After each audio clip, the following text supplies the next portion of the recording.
क्या साइंस कभी ऐसी भी कोई चीज बना सकती है जिसकी मदद से आदमी दिखाई ही न दे?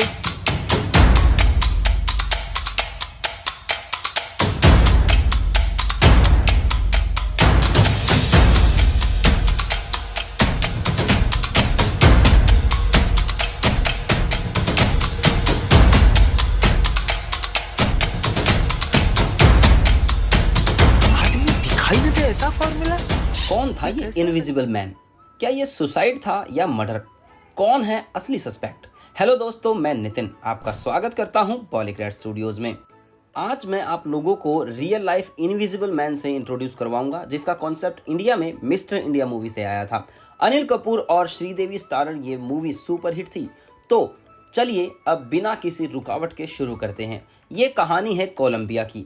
ये कहानी है एक नर्स सिंडी जेम्स की, जिसकी लाश एक दिन एक अबेंडोन्ड घर में पाई गई। ये 44 साल की नर्स गले में पट्टे के साथ हाथ पर पीछे बंधी हुई हालत में मिली थी, पर आज तक कोई बता नहीं पाया है कि आखिर ये मर्डर था या सुसाइड।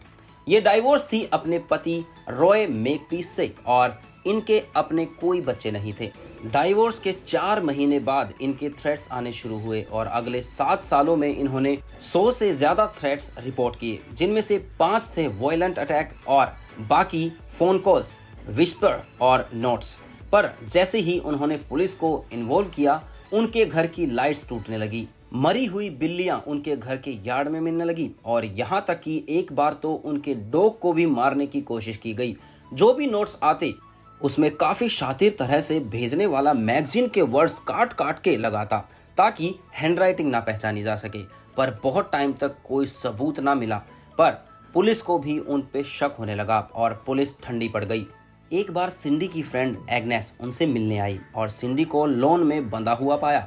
पूछने पर सिंडी ने बताया उन्होंने बस अटैकर के सफेद जूते ही देखे थे। इसके बाद वो इतना डर गई कि उन्होंने अपने घर चेंज कर लिया, गाड़ी को रीपेंट कर लिया, अपने सरनेम बदल दिया और यहाँ तक कि एक प्राइवेट इन्वेस्टिगेटर भी हायर किया।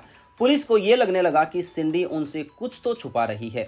फिर एक दिन ओजी उनकी फ्रेंड को वॉकी टॉकी पर अजीब आवाजें सुनाई दी और जब सिंडी के घर गई तो उनके हाथ पे चाकू खोपा हुआ देखा। इसके बाद उन्हें हॉस्पिटल ले जाया गया और सिंडी को बस इतना ही याद था कि किसी ने उन्हें इंजेक्शन लगाया और वो फिर बेहोश हो गई। फिर कुछ दिन बाद उनके घर बेसमेंट में आग लग गई और जब बाहर से जाने वाले एक आदमी को बोला कि एम्बुलेंस बुला दो तो वो भाग गया। पुलिस जब भी वहां रहती तो कुछ नहीं होता और पुलिस के जाते ही कुछ ना कुछ हो जाता। इस सब के बाद सिंडी को सब सुसाइडल मानने लगे, क्योंकि कभी किसी के आने जाने का सबूत नहीं मिला और सिंडी को लोकल साइकेट्रिक वार्ड में भेज दिया गया, जहां से वो कुछ टाइम के बाद भाग गई और कुछ दिन बाद एक घर में अबेंडोन्ड और मरी हुई मिली। अब ये किसी को पता नहीं लग पाया कि मर्डर था या सुसाइड, पर सस्पेक्ट तो सिंडी के एक्स हस्बैंड रॉय और वो आदमी जो भाग गया था वो ही था। ये केस तो एक टाइम बाद बंद हो गया, पर ये राज एक राज ही रह गया। इसके साथ हम आपसे विदा लेते हैं। मिलेंगे आपसे अगली बार एक और स्टोरी के साथ। तब तक के लिए इस वीडियो को लाइक और शेयर करें और चैनल को सब्सक्राइब करना बिल्कुल मत भूलिएगा।